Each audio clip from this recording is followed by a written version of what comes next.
there are so many reasons why I got into teaching. One of the best things is the light bulb moment. When you see a pupil suddenly understand something, that's really, really special. Every child is so full of potential, and the thing that makes me proudest to be a teacher is seeing them realise what they are capable of. I don't think any other job can give you the same satisfaction. That's why I chose to teach. You could get £26,000 tax-free to train. Search Apply to Teach. Selected subjects only, subject to eligibility. Hey everyone, Ian from Eurogamer here, and I've made another trip down to Digital Foundry's lair, and this time I'm joined by the legend that is Rich Ledbetter to talk about Project Scorpio, because Rich, you went to Microsoft Redmond to find out all about it, is that right? That is correct, yeah. I was invited to see the new console, a good 6-7 months before it's going to be out, and yeah, impressive stuff. Cool. Well, I think the big question everyone wants to know, the big question I want to know is Scorpio going to be better than the PS4 Pro? Well, almost certainly yes. Ladies and gentlemen. Ladies and gentlemen. Podcasting since 2005. You're listening to Gamertag Radio. With your host, podcaster Hall of Famer Danny Pena, the always opinionated Paris Lilly, and from outside of the norm, Peter Toledo. This is Gamertag Radio. Here we go.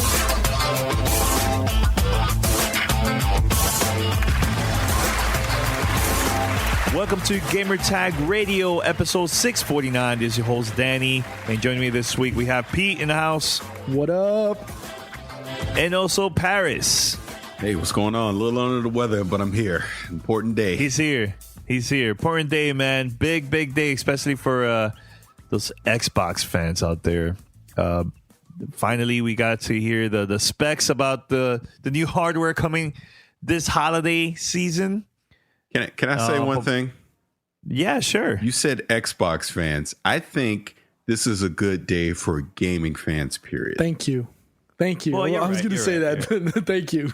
No, you're right. But of course, come on. But there's a lot of Xbox fans that also are excited. So yeah, you're right. Hey, some crazy ass ones on Twitter too. But go ahead. Yeah, that is true. All right, so head over to gamertagradio.com or play.it/gamertag. Listen to our past episodes there, and you can find us on iTunes, Stitcher, TuneIn Radio, and other podcast directories. Send us your feedback or questions. Give us a call at 786-273-7GTR. Email us at fanmail@gamertagradio.com or leave a message on speakpipe.com/gamertagradio. All right, so let's start with the conversation right now, man. And I'm going to start with this because, Paris and P, I heard, them during the last episode saying that this will be like a great hardware for me to buy because of the power and all this stuff, 4K and all this stuff, because I don't have a PC, like Paris and Pete. But I watched the video, and I'm gonna be straight up honest with you guys. Like, I understand a lot of what they were saying. To me, it was just like, it's not my thing, But like I said from the beginning, and I've been saying this for a very long time, is that I really don't care much about the specs. And I know there's a big crowd that loves that. That's great. But for me, it's like, it's great, but I need to see the games, which is not the right time for that, which I understand. But, but I watched a couple other videos there from Eurogamer and Digital Foundry. And I think it was the one like how this system will help, especially like those Xbox One games and Xbox 360, like some of the features they could do when you play on Project Scorpio. Like little things like that got my attention, but I'd rather hear more stuff about this, about the specs and all that stuff from Peter Paris. So whoever wants to start, and your reaction, guys, too, go for it. Well, first, I think it would serve it. I think it would be better to give a quick recap of the specs first before we dive, we do this deep dive into it. So from a CPU perspective, we're talking 8 custom x86 cores running at 2.3 gigahertz. The GPU is running at 1172 megahertz with 40 compute units. Memory is 12 gigs of GDDR5. Memory bandwidth is 326 gigabytes per second. Hard drive is 1 terabyte, 2.5 inch. They didn't denote the speed, So that's the one thing that I'm a little curious on. And it does have a built-in optical drive, 4K UHD Blu-ray. That being said, in comparison to everything else, I think it's a strong technical release. Obviously, we need to see it in performance. From everything that Richard Ledbetter at Digital Foundry said it was very impressive. If you look at a comparison at what PS4 Pro delivers, it's relatively on par. And I say that because they're both using Jaguar cores. The only difference from a CPU perspective, the Scorpio is 2.3 gigahertz versus the 2.1 gigahertz on PlayStation 4 Pro.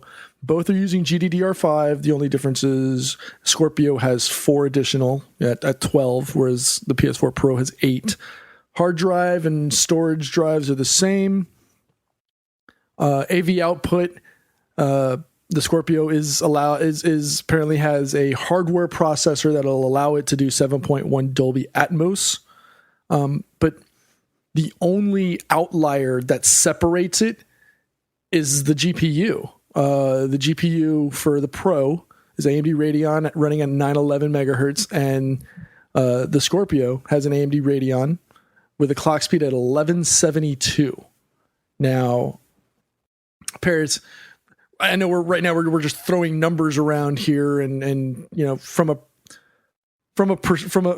technical perspective, I know he mentioned as well in the video that if you take the GPU, it's on par with the AMD R480 based on Polaris. Are you impressed with what Digital Foundry was allowed to check out from a technical perspective? Yeah, I'm very impressed by it because Microsoft delivered on exactly everything that Phil Spencer said on that stage a year ago. So the fact that here we are now and we're on the cusp of its full reveal, price, etc., and we've now seen that, yeah, these are the final specs, and we've seen some actual real world performance from said specs that, you know, Microsoft put probably some of the smartest hardware people on the planet behind designing this thing. So what you're seeing, and it's funny, coming from the PC perspective and looking at it from a console perspective, sure, the GPU, when you compare it to real world, compares to a 480. You're thinking 480, I can't do native 4K. How the hell are they doing this? It's because they've streamlined everything and they've customized everything to this specific build. Sure, we're comparing it to off-the-shelf products, but they've taken all these off-the-shelf products and they've customized it to work at peak efficiency. So when you think of a PC, you're looking at it just using power just as brute force. Whereas on a console side, they're squeezing every ounce of power that they possibly can out of these same specs. You know what I mean? So it's very impressive to see what Microsoft has done with Project Scorpio. And yeah, on day one, it will be the most powerful console ever made. And the fact that we will be seeing native 4K 60 frames per second from their games is a highly impressive achievement, because to do that on the PC side, you're talking SLIing some 1080s or getting a 1080 Ti, or hell, NVIDIA on the slide today put out the new Titan XP. You know what I mean? Yep. You're going to spend some major cash to be able to replicate the same type of performance on the PC side. So, you know, I'm sure we'll get into price and all that stuff later on, but from a technical achievement, what they're doing on the hardware side with Project Scorpio, you know, is revolutionary in a lot of ways. I'm very impressed by this. One thing that really got my attention is that I believe Richard from Digital Foundry, he went to Turn 10 and he got to see Forza on Project Scorpio. And he was talking to the developers, and they said it took them 2 days to work on a game for Project Scorpio. For an engine like that, that's pretty impressive, man. Very impressive. Well, I think the one thing you failed to mention is that, yeah, it took 2 days, but there was zero issues when porting that over. That's from a software perspective. Whenever you're doing a port or you're copying code from one platform to another, there's always the expectation of a minimum of failure, right? Something is going to go on. Something is going to go wrong, and I guess that's the pessimist in us all. You hope for the best, expect the worst, and for it to flip over from Xbox One to Scorpio flawlessly with zero issues, it just worked. It's not something that's very common, especially in the technical field. I'm not going to say I'm, throwing the wallet at it, but if I was someone, along the lines of some of the listeners in our Discord community, we were talking to them earlier, or Danny, who was considering a potential jump. This is, I think, until we figure out what the number on the price wise is, really can't make a full on determination. But I think this is a very, very strong move by Microsoft. It shows a lot of confidence. Again, having Digital Foundry and Eurogamer get that advanced early hands on and get a chance to go to the back and speak to the actual engineers and the architects behind this, not just play with a dev kit and go, but actually go back and talk to the people instrumental with putting this technology together, and finding out what it can and can't do. It's impressive tech.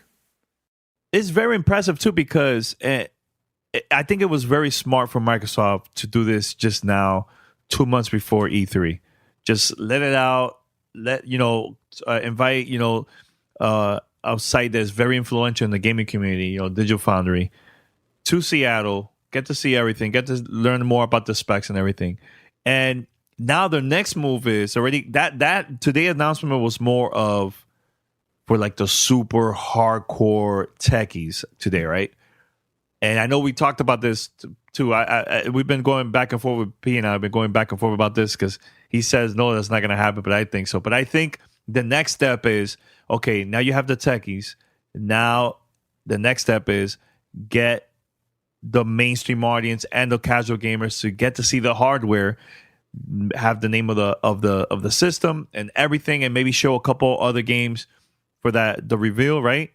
And then at E3, just straight up, just show the games, mention the release date, and also the price for the console. In my opinion, that's what I think might happen, because this was the first step for Project Scorpio to get it out there to the masses. I mean, do you guys agree with me or not? I mean, if you're asking my opinion on it, I do think they should have another event probably in May and just show off the console. Here's the console. Here's what it looks like. Here's the name, etc. And then save E3 strictly for games. I don't. Duke disagrees. You go, Duke. You tell him. It's all good. My fear with that, and I get that. I know the three of us were talking about that this morning on our chat. Do you think that's wise, considering there's not much games to talk about now? But how we don't know? We don't know. I understand. I get that, and I know, and I totally understand, because unless Microsoft has a couple of tricks up their sleeve that they haven't mentioned, and totally unannounced surprise type titles. I mean, I know we talked about Red Dead Redemption the other day, and I think one of our listeners mentioned to us that they've got a Sony marketing deal, so that might not be what we were hoping for. Is there another title? Because if not, but you're speculating on something that we can't totally answer. We don't know. I mean, bottom line, like people have been saying all day on social media, I think it's been pretty universal. Project Scorpio, from a technical standpoint, looks fantastic. It looks amazing, but it means nothing if they don't have games that people want to play on it, right? So, totally agree. So to sit here and speculate that in April about what games they're going to have, we don't know, because they're not going to tell us anything until E3. Yeah, and here's one thing that everybody agrees, Paris and Pete. Microsoft is very confident with this project, with Scorpio, big time. If they, I know they have the games, we just don't know. But if they're doing this really early in April to show, the specs about the system, and maybe next month hopefully a private event to promote more about Project Scorpio and the official name and everything. If they do that, then they're really going to have the game. They're going to show a lot of games at E3. Now, if they have the hardware at E3, and that's more time right there, there's not going to be a lot of games probably they're not going to show, because they're going to mix everything together for like a presentation for 90 minutes. Yeah, in my opinion. Right. And that is the overall concern that most people have right now. And look, despite what some people may think, I look at Project Scorpio, and am I going to run out and throw my wallet at it? No, but it looks very interesting to me. Obviously, I need to see what games are on it. I need to see what the price is going to be, etc. But is it a possibility that an Xbox can be in my household again? Sure it is. But at the same time, I don't necessarily need it because I already have a PC, and we've talked about that to death. But they got to deliver on games. They have to. Because, and even Danny, because you alluded to this already, because, again, you're the actual classic example of this. You already have an Xbox One S. It sounds like you don't have any desire to run out and go get a 4K television anytime soon. So where's your incentive to go get Project Scorpio? And I know they're going to do some of the super sampling stuff to downsample to 1080p and make it attractive to 1080p owners. But if you already have an Xbox One S and all the games are going to be an Xbox One S, they have to show you why. Hey, sure, you can play this on Xbox One S, but look how amazing it's going to be on Project Scorpio, whether you have a 4K television or not. That's really the big thing that they're going to have to do at E3. I think to me, it's more about the games, and maybe show me a couple of things like why I should buy the console too. Maybe the features or whatever, like you talked about the 1080p and so on, whatever. That's fine. But show it to me. I need to see more. Today it wasn't for me. It was more for you, Paris, and for you, Pete, that are really into that stuff. And I know there's a crowd out there that, are into the whole PC and upgrading their PC and stuff. But today it wasn't for me. It wasn't for me at all. I'm a fan of Xbox, but show me why I need to buy the system.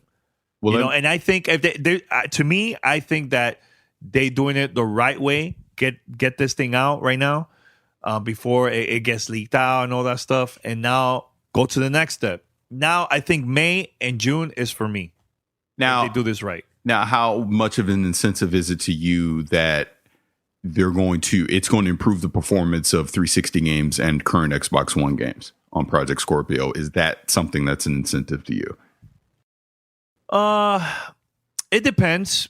Like, I don't have a 4K TV, but if they show me the right things, that maybe some features or something that's going to improve their experience for me as a gamer, then yeah, I'll go buy it. But honestly, like, I'm not that type of person. Like, man, I care about power and graphics. Like, I've never been that type of person since day one, and there's a lot of people that probably are in the same boat as me. They're not into the whole power and all that. They just care about software. So, quick question. I know you said you're not in, the graphics isn't the thing that sells you, right? Yeah. Follow up. It's more like a supplemental question. Do you have a larger first party or third party library on your Xbox? I have. Sorry, it was breaking up. It was breaking up. What happened? Do you have a bigger third party or bigger first party library of games on your Xbox One? Tell you the truth, I have every single first party game, because remember, we get reviews copies, so I automatically get that. But I mean, I have more third party, of course, because there's more third party games out there. Right, the reason I ask is because knowing that Xbox One pretty much has a graphical limitation, except for first party games, third parties are typically around that 720 900p resolution. If you could get better performance from a game, whether it be game launching, etc., and get additional graphical assets to get you to that 1080p. I mean, I think we know the answer to A, which is, do you care? And in your case, it's not a showstopper for you. So no, you don't. But no, would that be something that would entice you to get to immerse yourself into the game more, because now you're able to get less jaggies, more graphical assets into your game experience. Would that be something that could potentially turn that wheel to the yes?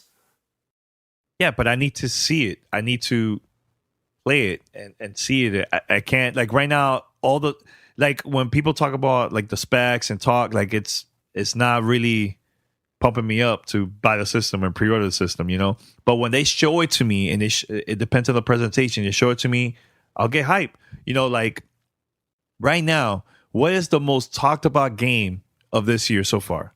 And it's been Zelda. The Switch is not powerful. What matters is the software, man. And I think that behind the scenes, I think Microsoft is doing this the right way. There's a group for this. There's another group for the games, and there's another group that just care about like just everything, like, so I think by seeing what happened today, I'm confident that they're going to have a pretty good library in June, So anything else you guys want to bring up?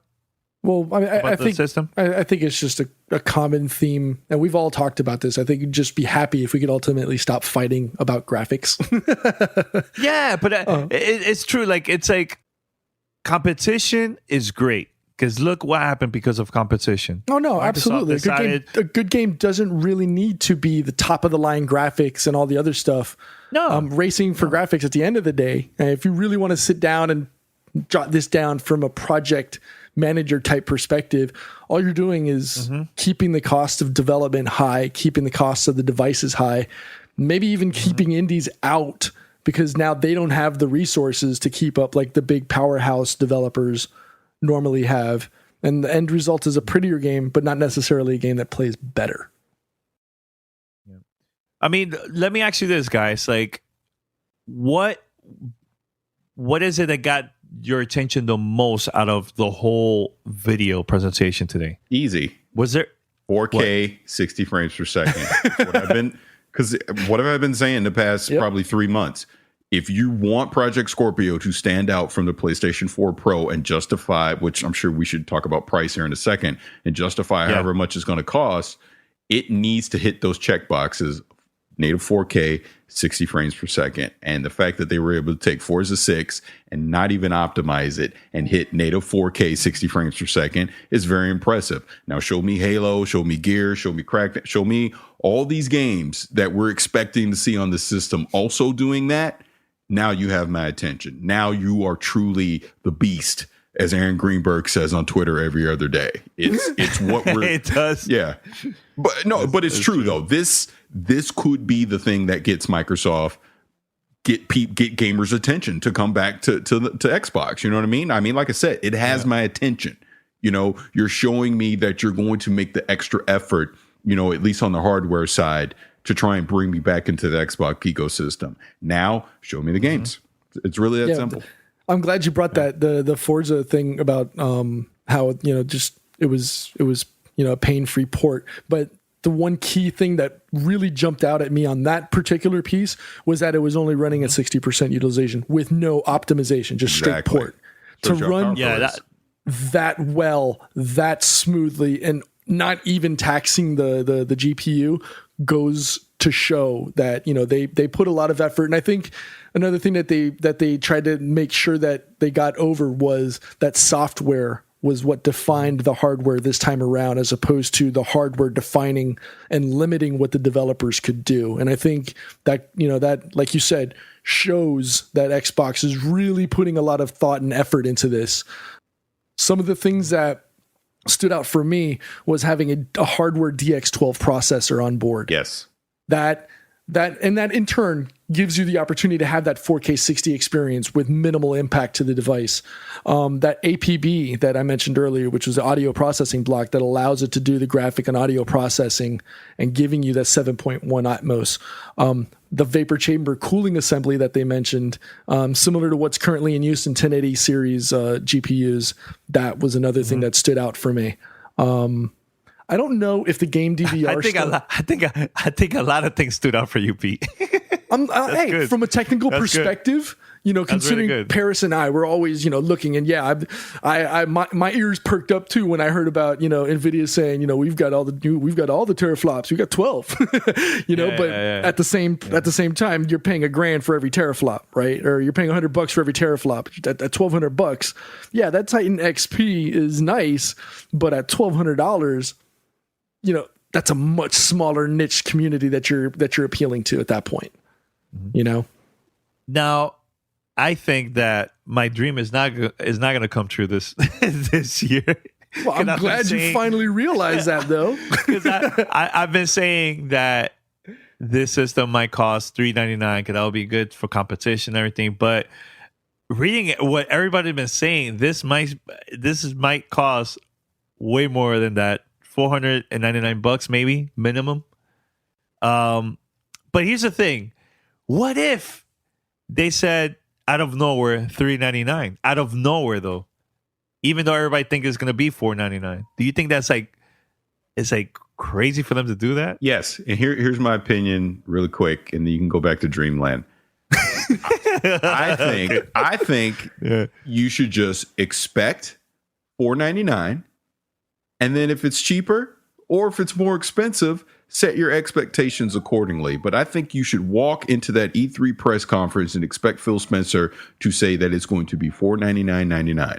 Anything less is a very pleasant surprise. But looking at these specs, looking at the performance of what this thing is going to do, it's crazy talk to think it's cheaper. And I'll say again, where's their incentive to cut the price on this? Because they have already set expectations that this will be a premium product. And they're giving you, like you love to say, Danny, they're giving you the choice. Go get the Xbox One S or go get the original Xbox One. You're still playing the same games, or go build your own PC. You're still playing the same games. That's the way they're going to present this as. They are not going to force you in 2017 to pick up a Project Scorpio to play Xbox games. It is a premium luxury to be able to have Project Scorpio, and it's going to be catered towards the higher end gamer playing on 4K, Dolby Atmos, all that. That's who they're trying to cater to. And for everyone else, the average consumer, hey, look at this Xbox One S we're selling to you for $199. Because cut the price on it, make it as cheap as possible, and those things fly off shelves. That's what I think. I think that's the play here. So I'm expecting $500. Now, the thing with that too, Paris, you also got to think about the competition too, because Microsoft and Sony have always been going at it when it comes to like prices, and like it happened with when the launch of PlayStation 4 and the launch of Xbox One. People were saying, "Oh, Xbox is too expensive. Sony is cheaper." And now with this, isn't it kind of all over again? The Pro is cheaper than Xbox, the Project Scorpio. But console? On the high end, yes. But on the lower end, Xbox One S will be cheaper than PlayStation 4, or they'll be the same price. I'm telling you, $199 just makes too much sense for Xbox One S. So make it $199. And if PS4 wants to drop down to that as well, okay, you guys are competing on the low end. Sure, Scorpio's more expensive on the high end than what PS4 Pro is, because I fully expect it to be $350. So, but you don't market that you're competing against PS4 Pro. You're saying we have the most powerful console on the planet, and go look at the difference when you're playing the games. Look at the performance. Look at ours is native 4K, HDR, 60 frames per second on all our high-end games. You're paying for that premium. You know what I'm saying? That's how you market it. Yeah, that's true. Yeah, you're right. You're right. Welcome to Play It, a new podcast network featuring radio and TV personalities talking business, sports, tech, entertainment, and more. Play it at play.it. Take it out. You're listening to Gamertag Radio. Now, do you think, and you could jump on in and say and answer this too. Do you guys think that in the future, do you think there's going to be games that's only going to be available for Project Scorpio in the future because of the power of the system? That's not going to be available for Xbox One S. Yes. I know. Say that again. No, go ahead, Pete. Go ahead. No, okay. So, I know the byline now is no one gets left behind. It's funny because I can't hear that line without thinking of Stitch. No one gets left behind or forgotten.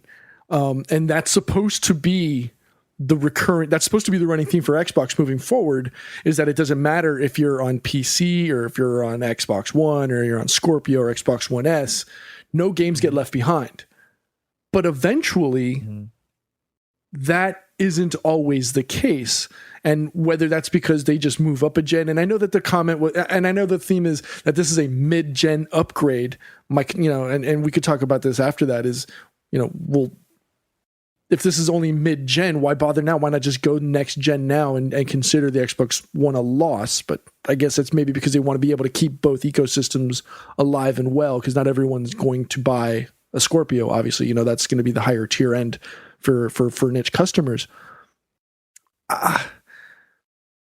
The hopeful one in me says I want it to stay like that. I'd like for, the hardware not to define the sales.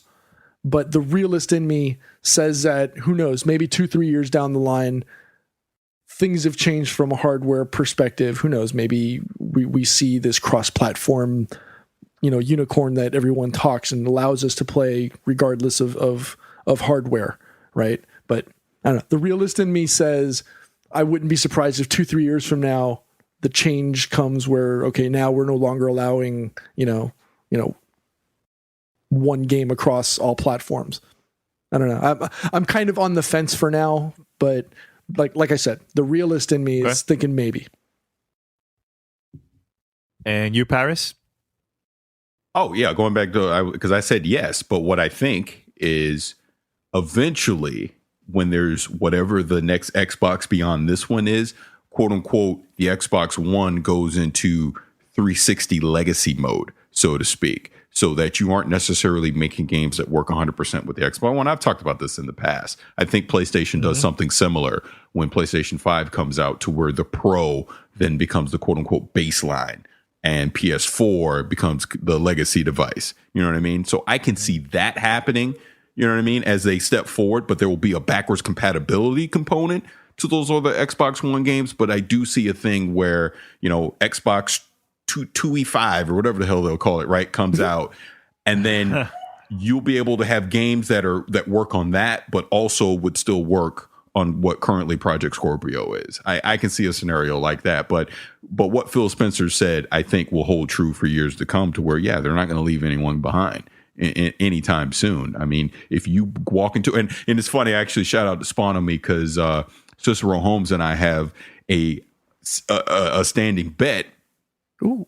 That when they name this thing, I'm convinced they're going to take the one out of this. It'll be called Xbox blankety blank, but he's convinced, and he's even said it more specific now, they're going to call it Xbox One Infinite. That's what he thinks. I think he's crazy, right? But I think you're both kind of right, because I think it's going to be, I mentioned this too. I love how Danny just completely just took over what I was saying. Go ahead, please. No, tell us our thoughts. Yes, please tell me what I was about to say, please. All right, so no. He can't even do it with a straight face because he knows it's true. Finish and I'll come back around. What were you gonna say? I think it's going to be called Xbox, but but it's going to be Xbox One, and if you put, I don't know, you going off of that stupid rumor? I told you that's the dumbest name I've ever heard. They're going to say Xbox One X. Yeah, Xbox One X. Xbox One X. And it spells out the X. No. Please, that just might be worse than I will stand up. I will stand up in the Galen Center on Sunday afternoon and just boo. I will just start booing, because that's the dumbest name I've ever heard. Xbox One X is not enough. Is not. No. But look at PlayStation 4 Pro. Really, Paris? Do you think? Okay, Pro can I steer this back into what I was saying? Because now you're going down a completely different rabbit hole. Go. Wow, he's like, just go. Like, I'm wrong for wanting to finish my thought. Unbelievable. Okay, so again, Cicero and I have this standing bet. He thinks it's going to be called Xbox One Infinite. I don't think they're going to call it Xbox. They're going to take one out of the equation completely, right? But I have to admit, and I pinged him earlier before we started recording, I had a thought, because I was looking at my copy of Horizon Zero Dawn, and it's literally just the same I have a physical copy. So I'm looking at the box and I go, PlayStation hasn't changed their branding of their games at all, despite the Pro being out, right? So we know it works on the Pro because PS4 is still in the name of the Pro, right? So whether you have the Pro or the original one, those games just work. So I was thinking if an average consumer walks into a Best Buy and they change the branding of the way that the games are presented, that would be confusing. So you kind of have to keep Xbox One because it works on the original Xbox One, the One S, and whatever Scorpio is going to be, right? So I hate to admit this, but now I almost see what Crazy Cicero has been saying, that they almost got to keep one in the name on some level, right? Or you're going to start confusing people, because if I walk into a store in November and see Crackdown 3, it has to say Xbox One on it. It has to, because it works on the Xbox One and it's going to work on Scorpio. You know what I mean? So on that level, I kind of see what he's saying. Now, damn it, I hate to admit that, but I see what he's saying. So now I won't be surprised. I'm probably going to lose this stupid bet now. So most likely it will be Xbox One X. No, I'm thinking somewhere along the lines of maybe Xbox One or Xbox One, like Xbox One Prime or Xbox Prime. But that's what I'm saying. They got to keep Prime? The one in there because it sounds weird. Because like if I want to play Sunset, if I go pick up Sunset Overdrive, I need to know. Oh, you got to chop that one up, Danny. You got to chop that audio up later, Danny, please. I know, because it's fantasy.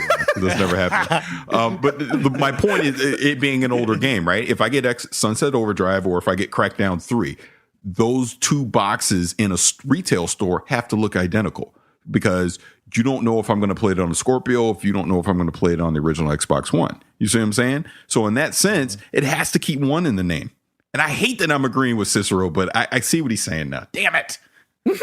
But it's like the iPhone. They have different iPhones, but it's still the same iPhone. Yeah, it's exactly. I'm glad you brought that up. It was actually a talking point. At the end of the day, whether you have the Xbox One or whatever the Scorpio is going to be called, you can at the end you still have an iPhone, right?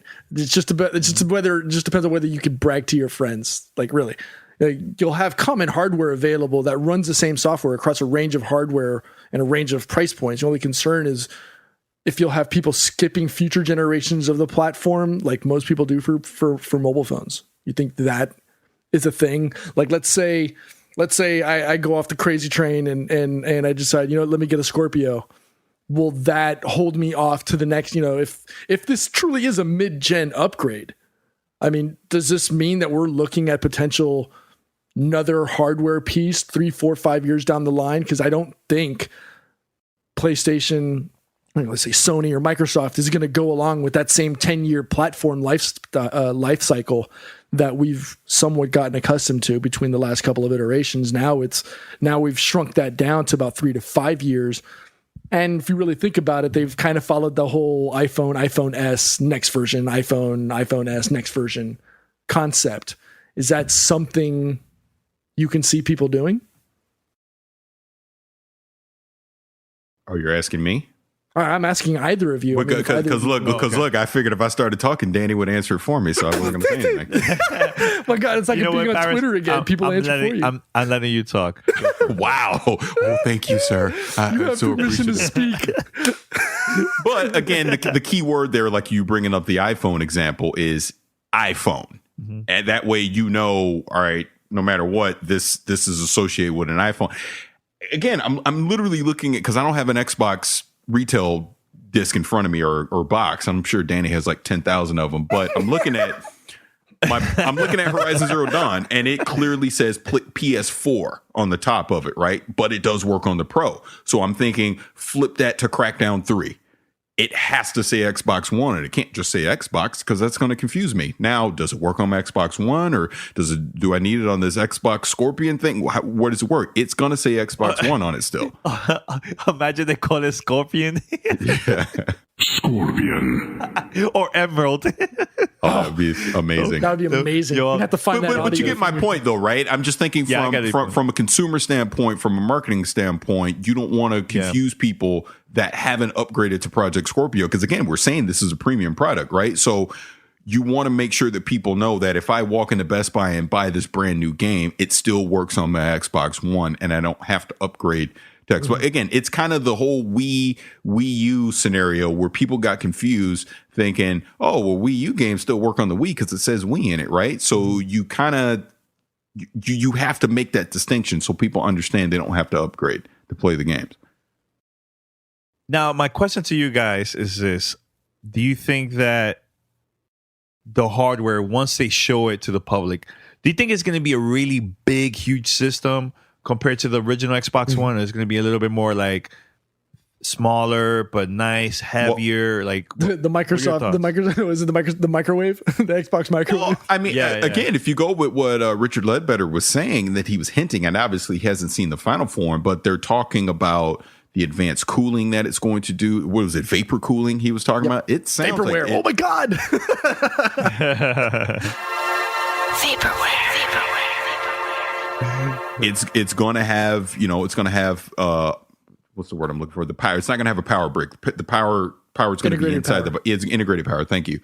Okay. I'm thinking this is going to have a more sleek design similar to Xbox One S, to be honest with you. It'll probably be bigger than Xbox One S, but it's not going to be the tank that the original Xbox One was at all. I don't think so. Because the Pro is a little bit bigger than the original PlayStation 4, right? Yeah. But it's not ridiculously big or anything like I'm looking at it right now. It's still a sleek feature. Fundamentally, all it is really they just SLI'd GPUs on the Pro, correct? Basically, yeah. So yeah, it had to be bigger to accommodate and overclock the CPU. The CPU, right? So essentially, you had to be able to accommodate A, cooling for overclocking, and B, accommodate the second GPU. Whereas this is, granted, they're starting from the ground up on this, but I don't know. I'm thinking somewhere between launch Xbox One and the Xbox One S, like Paris said. It's got to, and also no Kinect slot. Oh, that Kinect is done. Come on. But here's my other One S doesn't have it. Yeah. Right. Well, here's my second question now. If this is going to be a premium product, what about the controller? Is that going to be something like the Elite, the Elite that came out? Well, a year ago, 2 years ago. The fact that they've already made it clear that your current Xbox One controllers will work on Project Scorpio, I think you keep the Elite as its own separate. You got to go buy it as a premium thing versus passing that expense on, because again they're gonna want to make this as cheap as possible. So if you put an Elite controller in there, this is adding to the cost of it. I don't think they will. I think they'll just put the One S controllers in there. Did they detail how many USB slots? No, I don't think we've heard that yet. Hold on, I've got the art. Pete, that'll be at the May reveal. Actually, no. Paris. According and I could be wrong because I'm going off of artwork I got off Twitter. So there's 50% chance it's correct, 50% chance it's wrong. 75. Okay. Okay, but it says input output super speed USB 3.1 Gen 1 times 3. Right, so 3 potential USB ports because I believe that's what Pro has. Right, it's got 3 USB ports. What are the chances of keyboard mouse support? I think that's a great question. Native, not by putting in an adapter or what have you. But what are the chances? Because if this is supposed to potentially compete against PC or give people an opportunity to get that PC Master Race experience, what are the chances of native keyboard mouse support? I think there's a chance. I wouldn't hold my breath, but it would shock me if it did. Hey, you know what I just thought right now? Oh, here we go. Here we go. The dream. And you know what? Cue the dream sounds. Honestly, this makes sense. I think this system is going to be called Xbox One X, and I tell you why right now. Windows 10 is the Roman numeral of what? 10 is X. Is it possible? Did you just this is just come up like in the Emerald gearbox upstairs, or was this something you read on Twitter? No, I'm serious. I just thought about it right now because I was like, but why X? I'm thinking why X? Why X? I'm like, wait a minute, that's 10. Could it be because to promote also Windows 10 to keep it like in the family type thing in Microsoft? It makes sense. I don't know. I might be wrong, but it's still Xbox if you spell it out. So your original concept is not like same thing. I'm just saying. You're crazy. Paris, make sure to be booing them because I think that was gonna be. It's funny. He just reworded something he said earlier that we debunked. I don't know. As a new thought, I love it. I was thinking about it, man. But it's all good. See, you see, Paris stay super quiet. I'm staying quiet because I think this is absolutely ridiculous. They're not going to do that. Why not? Dude. Boo! You got a preview. That's what I'm gonna do.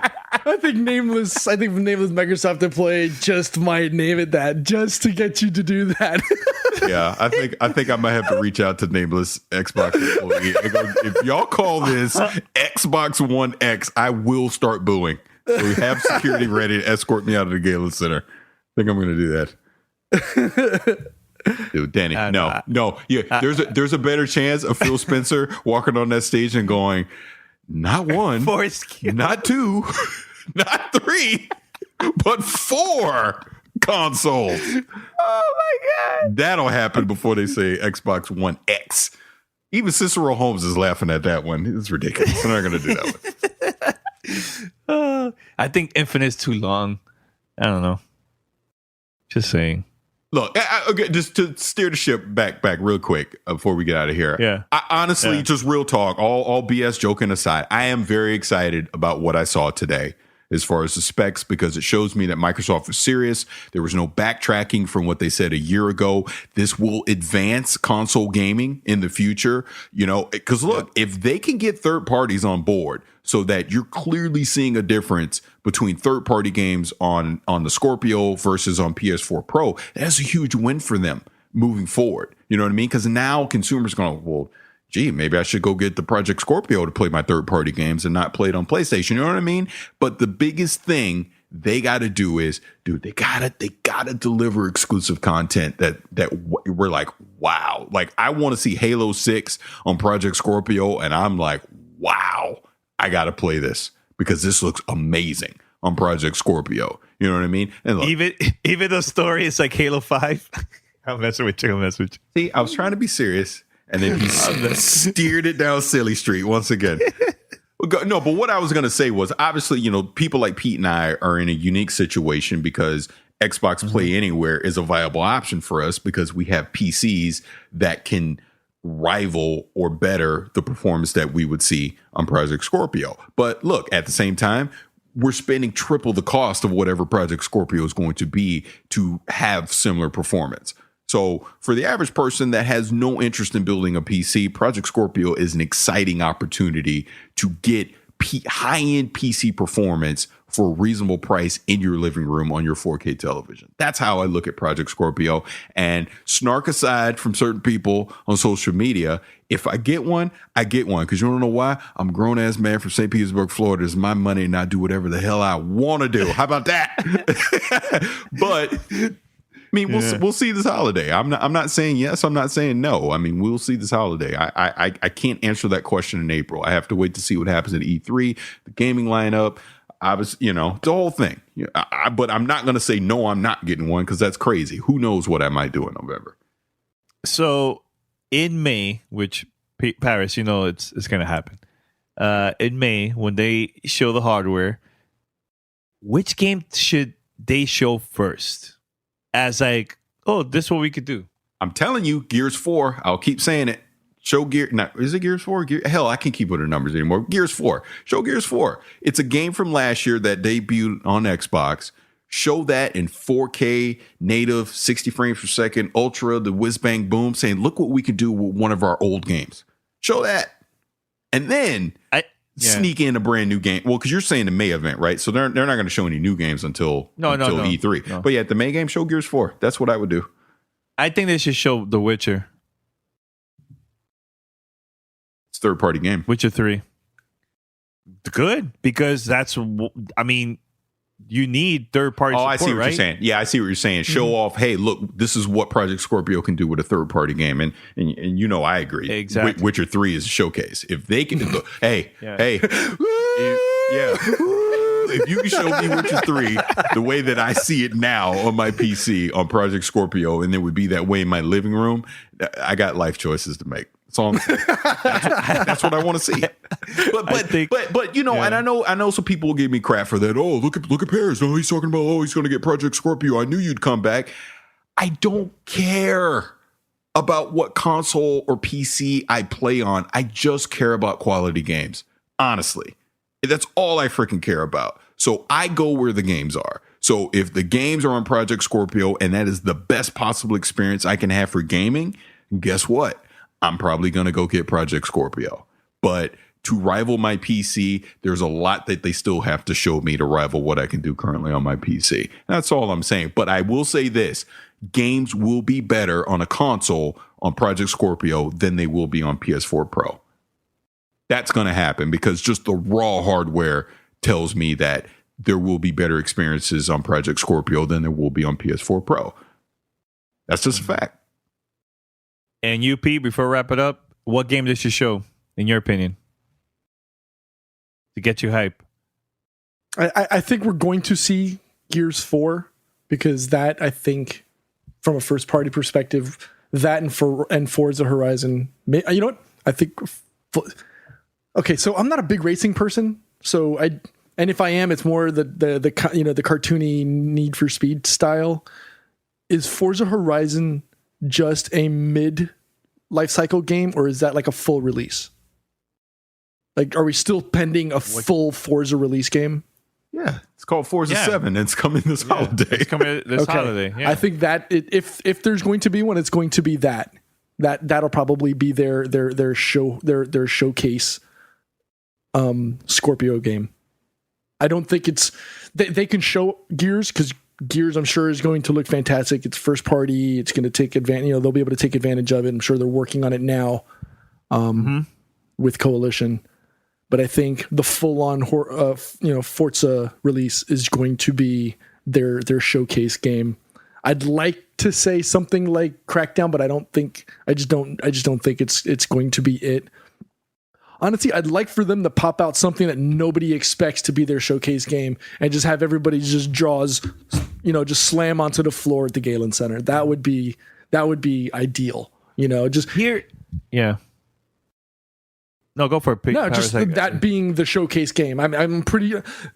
The realist in me is saying it's going to be a full-on Forza release, but something is telling me no. They've got something up their sleeve. Hopefully, because they need it, because there is a lack of first-party games that people want, right? And that people will be hyped for, and I think that might be what we're going to get. You know what's going to be a little bit tricky, which I think that's one of the things that it kind of hurt Sony when they were showing PlayStation 4 Pro, is the audience watching from their computer, their phones, or whatever they're streaming the live stream of the conference, right? I think that now that there's a lot of people now with Xbox One S, they should have a 4K streaming of their reveal or press conference. So those that are watching this in 4K, they could tell the difference. Like, wow, that's a huge, huge difference. Because honestly, it's kind of hard to show that to somebody that doesn't have 4K. So it's like a little bit tricky for them, like how Microsoft could pull that off to get the attention from everybody else that don't have a 4K. Am I right? Or you guys are kind of quiet here, but well, I figured you would just give my answer for me, but no, I mean, you're right. That's the trick. But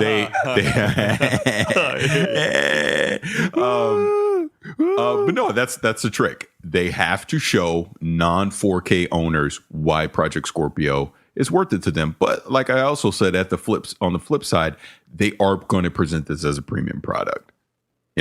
So they've already said, hey, they're going to show the 1080p, the super sampling, and all that. But then, when the price and all that comes down, they're going to go, hey, we're not forcing you to buy this thing. You already have an Xbox One S, so you can play our games on that. But if you decide you want to get a 4K, you want to upgrade, Well, here you go. There's Project Scorpio for you, and look what it can do too. Yep. Pete, anything else before I wrap it up?